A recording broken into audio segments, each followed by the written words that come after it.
fire tore through a wedding hall in northern Iraq on Tuesday, unaliving at least 100 people and injuring 150 others, prompting anger and the lack of safety measures at the venue.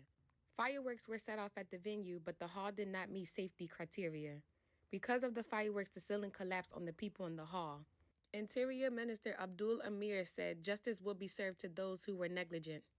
14 people were arrested in connection with the incident. There were 1,300 guests when the blaze broke out. The bride and groom are alive and they received hospital treatment.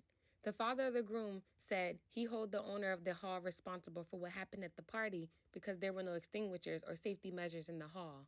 Residents living in Iraq have been protesting across the country against corruption, unemployment, and a lack of basic services, including electricity and clean water, as the country has failed to achieve stability following decades of sanctions and war. In 2019, hundreds of people died in violent protests demanding better living conditions across Iraq.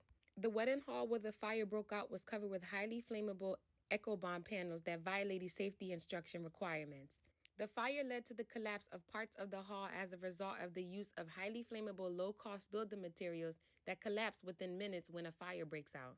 People gathered outside the hospital where survivors of the blaze were being treated. The United Nations Assistance Mission for Iraq expresses condolences to family members of those killed and injured Tuesday, calling the incident an immense tragedy. The bride and groom were devastated due to what happened to the people there. A survivor says he has relatives who were injured and killed in the fire while others were unaccounted for. About 80 people remained in the hospitals, including more than a dozen who were flown to burn centers.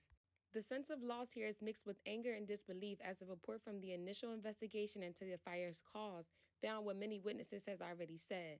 The wedding hall violated basic safety requirements and lacked emergency exits and a sprinkler system.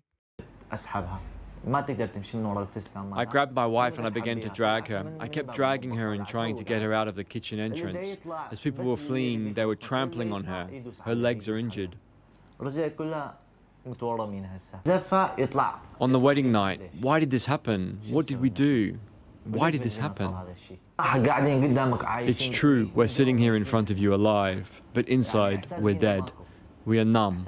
We're dead inside. The family has now gone into hiding. There are people in the community blaming them and saying that they are responsible as to what happened. I pray that this family find peace and many others who have lost someone due to this horrifying tragedy.